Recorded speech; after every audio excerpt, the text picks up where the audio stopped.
Sudrajat. Iya benar.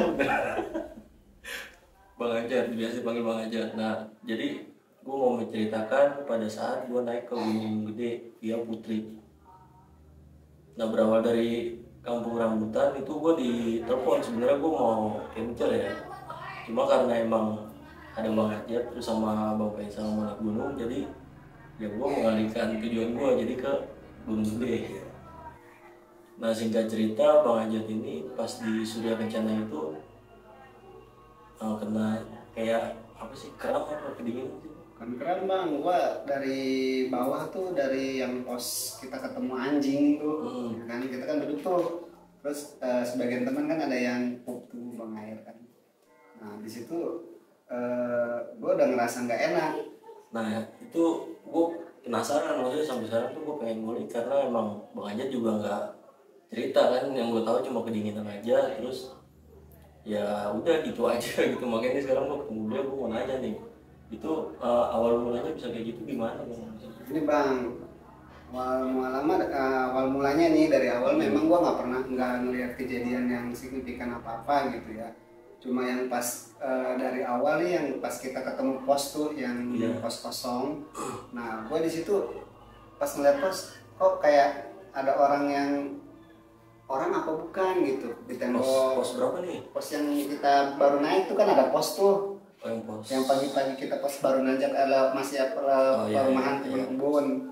Pos itu yang pos udah, maksudnya udah banyak penduduk itu yang ya, yang bangunan semen tuh yang satu tuh ada pos yang pokoknya yang pos putih tuh yang kosong, terus ada yang kayak pos yang tuh.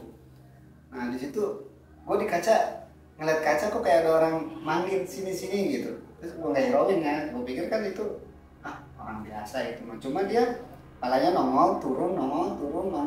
Gue nggak cerita sama anak-anak tuh karena kan kita mau naik ketakutan duluan. Udahlah, gue pikir biasa aja. Berarti kejadian masih siang ya? Karena kan masih pagi.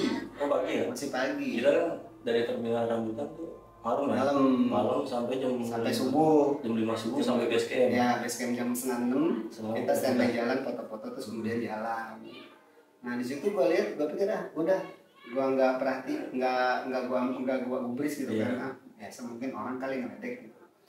Nah setelah pas jalan turun, kok serasa dia ngikutin gua terus gitu. Ini apa sih gitu, setiap kali nengok dia ngikutin jalan gitu. Sampai gua bilang sama Faisal, kok kayaknya hawa gua nggak enak ya gitu. Udah kemudian itu mah hawa dingin. Nah, udah gua ikutin. Nah setelah sampai tanjakan yang pas mau nanjak ke berikutnya tuh, tapi belum pos, yang kita orang pada istirahat. Oh iya. Nah ente kan sempat duduk ngerokok, sebat dulu, sandaran. Karena ente sandaran di pohon.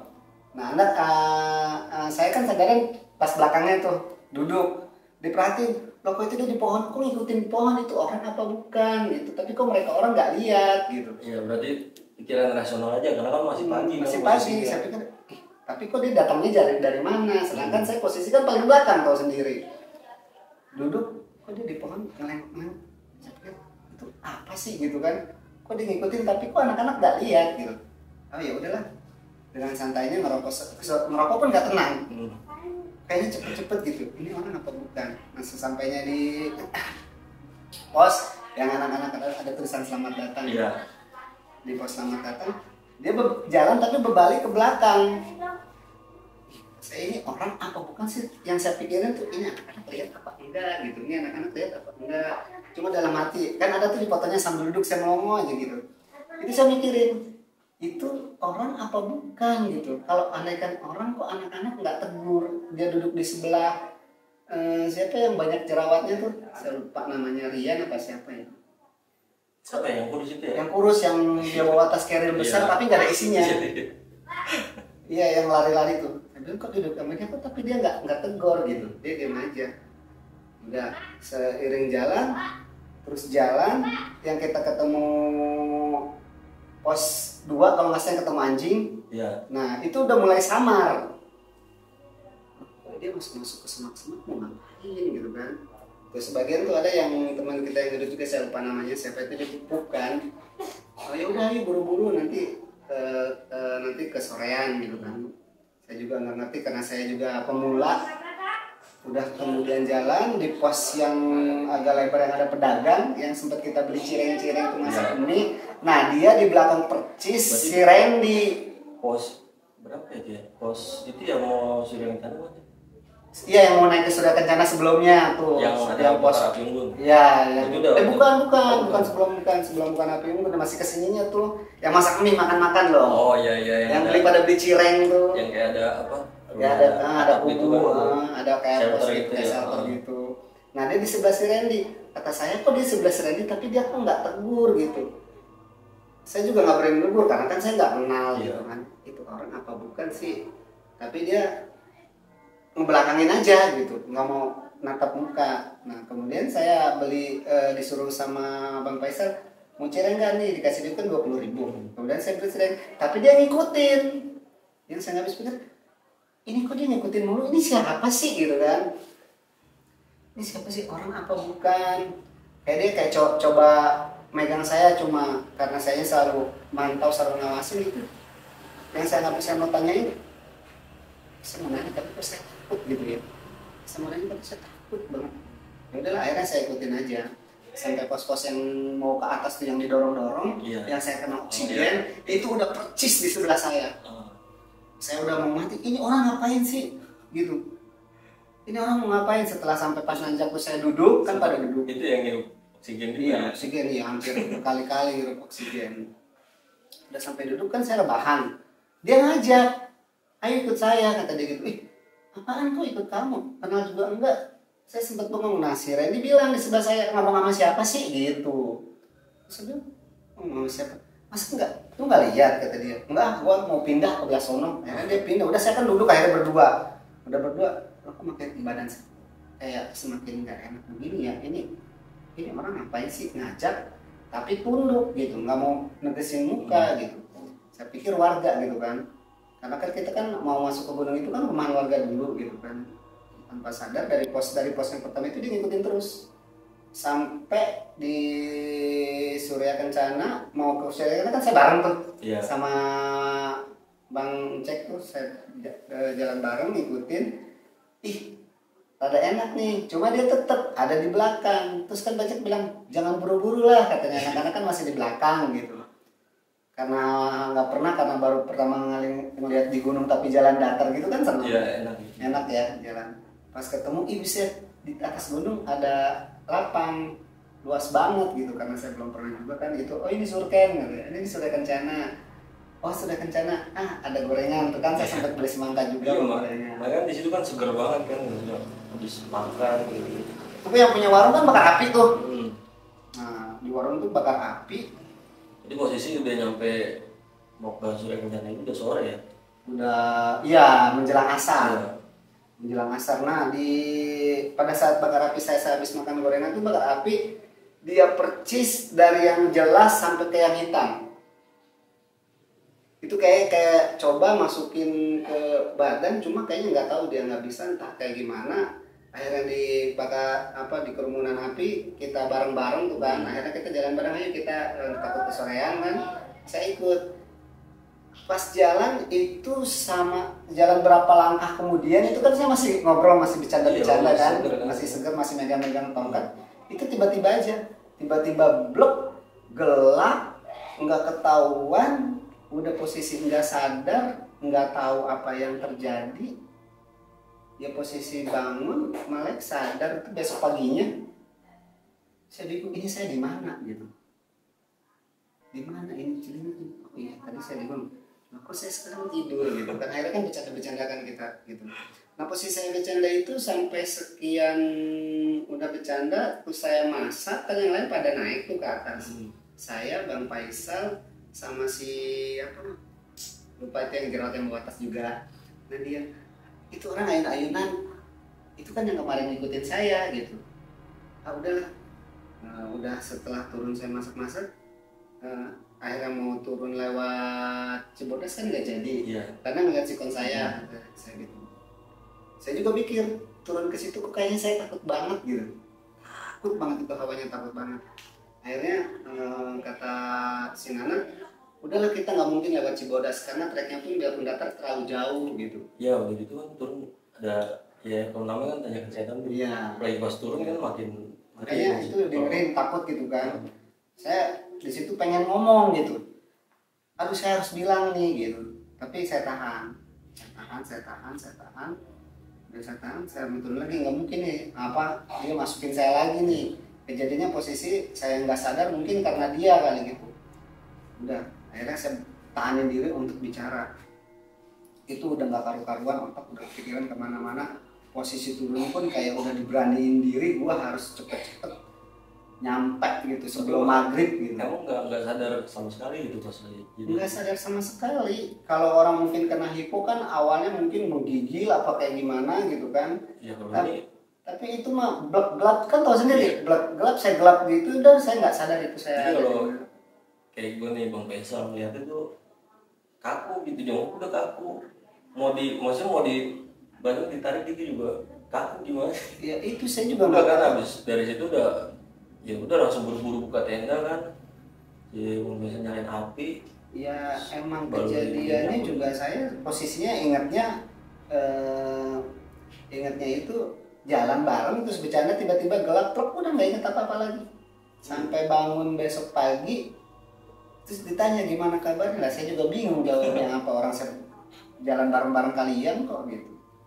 Terus ditanya udah segar cuma emang beda badan tuh semua badan yang dirasain itu gatel nggak tahu apalah pokoknya gatelnya nggak karuan itu juga digaruk-garuk pun udah nggak berasa tahu-tahu pas sampai rumah itu udah pada lecet bekas garukan saking gatel. Beda kan kalau hawa gatel dingin itu pasti ada bentol-bentol tapi ini nggak ada. Mungkin maksudnya ngikutin itu siapa maksudnya? Justru yang ngikutin itu setelah saya sadar itu posisi turun. Saya yakin, benar-benar yakin ini makhluk halus karena ada di belakang ponakan Faisal dia sempat manggil Adit. Oh yang posisi Adit pleset itu. Nah Adit kan di belakang Bang Cik tuh. Nah dia dipanggil, si Adit tuh nengok. Adit gitu nengok terus kemudian dia jatuh ke pleset. Terus saya bilang jangan didengerin kalau ada orang manggil udah jalan aja lurus. Akhirnya dia ngikutin sambil lari. Kan pada saat itu saya juga kan ikut tuh lari karena nggak ada istirahat kan. Saya cobain untuk nggak ada istirahat. Soalnya saya orangnya gampang capek gitu. Karena pertama kali udah gitu treknya kayak gitu kan. Saya coba terus itu dalam hati terus baca istighfar nggak berhenti sampai nggak berhenti ada orang ikut teriak au saya ikutin teriak. Saya sempet tuh bertanya sama abang yang bawa batu pas turun. Bang kenapa harus teriak di sini mah? Kan kita nggak dikasih penjelasannya apa gitu. Harus teriak gitu. Jadi harus saut-sautan gitu karena ini tengah pekan gitu. Oh, mungkin ini kali ya gitu. Tapi yang ngikutin saya itu masih terus mantau kayak entah kenapa gitu mungkin ini orang baru nih mungkin pikiran gitu. Namanya makhluk halus kan nggak semua orang bisa lihat. Iya soalnya ya maksudnya nggak ngeliat apa-apa. Udah gitu kan emang ini kan kejadiannya yang masih terang lah. Iya justru itu yang saya pikir juga nggak mungkin kan dia posisi terang-terang gitu makhluk halus itu nampakin gitu. Tapi emang dia itu dari awal pos itu dia ngelambain tangan sampai nongol turun itu ketika pas kita jalan bareng itu dia ngikutin. Yang saya pikir itu ya umurannya sih sekitar umuran 15 tahun 14 tahun. Nggak yang gede, nggak yang kayak dewasa banget gitu. Saya pikir juga itu manusia karena kan waktu awal nampakin dia manusia cuma ada di belakang terus dia sembunyi gitu kan dari belakang dia sembunyi yang saya nggak habis pikir anak-anak kok nggak lihat gitu ya. Itu orang ngintilin nggak lihat orang berdiri di depan situ kan nggak negor gitu. Itu saya berani negor di pos pas habis makan kamu siapa? Kamu lagi ngapain sama yang habis saya kehabisan kayak napas pakai oksigen tuh di situ. Nah posisi pas turun yang kalian masak mie terakhir tuh, yang saya ketemu di situ. Nah ketemu masak di situ orang itu masuk lagi ke pos pas turun dan nggak ikut lagi. Berarti emang pada saat di naik sama turun tuh masih ngikutin. Tapi setelah habis masak mie yang terakhir itu pos berapa sih ya? Iya itu yang terakhir tuh pos mie yang anak-anak pada masak, yang saya ngoceh-ngoceh seperti itu yang mau bakar samping sesuatu gitu kan nggak bisa dijelasin apa. Terus saya ngoceh-ngoceh. Itu makhluk itu di pos itu masuk ke situ lagi. Setelah turun dia udah nggak ngikut. Karena saya pikir juga saya nggak mau ke maghriban di jalan. Gitu. pada umumnya, karena kan kita kalau ke Magir Banjir itu posisi itu hutan, udah gitu apa tahu sendiri lah, hutan mungkin nggak bisa dilihat sama kasat mata, pohonnya pun banyak pada keluar, yang siang aja dia keluar apalagi yang malam gitu kan. Tapi ya Bang Ajat ini hebat loh. Maksudnya habis kayak gitu kan pagi udah sadar tuh, Ada. udah enakan ya, udah berusaha menghibur diri kan, Iya. bercanda kita kan, terus kita sambil juga turun dimasakin. Nah ini jadi Bang Ajat ini nih masakannya enak sih. Ini kalau misalkan ke gunung, nih beliau yang masak dah. Saya banyak belajar dari dia. Nah jadi habis dari situ turun udah nggak ada. Turun pas posisi terakhir, pas pos kita terakhir lah, pos terakhir kita mau turun tuh kan pada masak mie. Nah di situ dia udah nggak ngikutin lagi.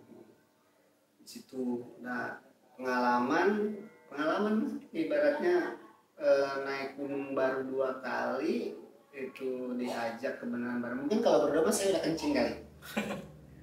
Kalau mau rame-rame jadi rasa takut pun ketahan gitu kan, ke bawah bercanda gitu. Kayak kebenaran orangnya supel semua, doyan bercanda semua ya, alhamdulillah ke bawah. Enjoy aja. Pas pulang saya baru pulang tuh baru cerita sama Nana sama Dau gitu, jadi saya cerita gitu. Tadi saya tengah jalan gini saya cerita, kok udah bilang gitu, gimana nggak bisa bilang lah, orang posisi kita rame-rame di tengah hutan. Kalau cerita yang serem-serem mereka pada takutnya panik terjadi hal yang kayak gitu. Nah itu makanya saya coba tahan sendiri ya, alhamdulillah selamat gitu, sampai rumah juga, sampai tujuan, sampai turun lagi gitu. Tapi yang saya bingung juga pikirnya begini, kenapa ya kita nanti dari pagi nyampe asar. Nah itu Pas giran turun itu kita turun dari asar jam 5:30 ya, 5:30 pagi nyampe Iya, asar persis. nyampe sarapan langsung berangkat kan. Iya, justru turun lebih cepet, asar turun sebelum maghrib udah nyampe di pos yang terakhir yang saya ketemu sama makhluk. Makhluknya sih nggak kategori serem, cuma dia nampakin seperti manusia. Yang saya bingung tuh yang lain nggak lihat, yang lain nggak negor, bingung kok ini kenapa orang di jalannya selalu tunduk gitu, kenapa kok dia jalannya tunduk, terus kenapa yang lain kok nggak nyapa gitu. Jadi saya ke bawah ikut-ikutan nggak nyapa. Saya berani nyapa posisi waktu saya ngapa, kamu siapa sih, saya bilang gitu. Nah sampai temen yang bilang tadi itu dia nanya, ngomong sama siapa sih gitu kan orang aneh kan kalau saya ngomongnya, sampai bingung, berarti ini bukan orang nih gitu. Dia nampakin wujud aslinya posisi yang di Surya Kencana itu hitam, bener-bener yang jelasnya yang pas kebakaran itu di sebelah saya itu dia hitam banget. Tapi ada pikiran buat maksudnya dia nunjukin jalan atau gimana gitu? Enggak kepikiran dari situ, karena kan posisi saya naik Gunung Gede kan sebagian ada yang udah pernah naik Via Putri juga, jadi ya nggak begitu khawatir gitu kan. Udah ada yang tahu gitu arah-arahnya gitu, kecuali belum sama sekali semuanya ini belum pernah. Mungkin saya pikir ini petunjuk jalan. Andai kata dia petunjuk jalan kan dia nggak mungkin adanya di belakang terus. Dia posisinya kan di belakang mulu gitu, ngintil-ngintilin selip pohon kiri selip pohon kanan kayak orang mau nyuri. Jadi ya pengalaman apa juga. Tapi untuk dari situ sih nggak ada rasa saya kapok lah kayak gini. Iya, yang penting sih ya, yang penting kita masih diberi keselamatan lah pada saat itu kan. Danger banget pokoknya. Kalau ada yang kata anak-anak pada saat itu lihat saya cerita, kayaknya pikiran mereka buyar pada saat yang tadinya happy pak. Terus saya cerita kayak itu bisa-bisa ujung-ujungnya wah nggak karu-karuan kan. Jadi saya pikir udah setan sendiri aja gitu kan. Berarti ya ceritanya kurang lebih sama kayak waktu gua ke Sumbing gitu. Cuman ya pokoknya kayak yang menyerupai lah gitu, menyerupai temen tapi bukan dia disamperin kayak gitu. Nanti juga gue bakal sering cerita Sumbing itu kalau cerita. Itu cerita kenapa Bang Ajat pas di Surya Kencana itu udah naik aku terus gelap dan pingsan mungkin ya, udah gak sadarkan diri. Ya nanti kita bakal share lagi cerita-cerita horor lainnya, pengalaman pribadi ya, pengalaman pribadi dari ya narasumber lainnya. Semoga bisa